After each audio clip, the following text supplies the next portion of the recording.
तूच तानाजीरावांच्या पाठीवर वार केला होतास ना? आता मरायच्या आधी नीट बघून घे. आम्ही मराठी माणसं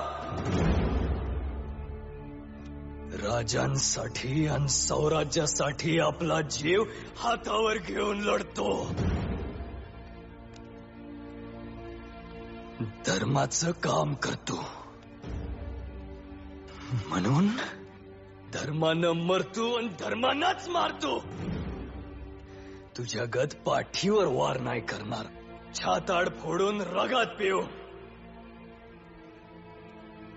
तुझ्यासारख्या कोल्ह्या कुत्र्यांना फाडून खाऊ आणि ठेकर सुद्धा देणार नाही. अशी वाघाची जात आहे आमची.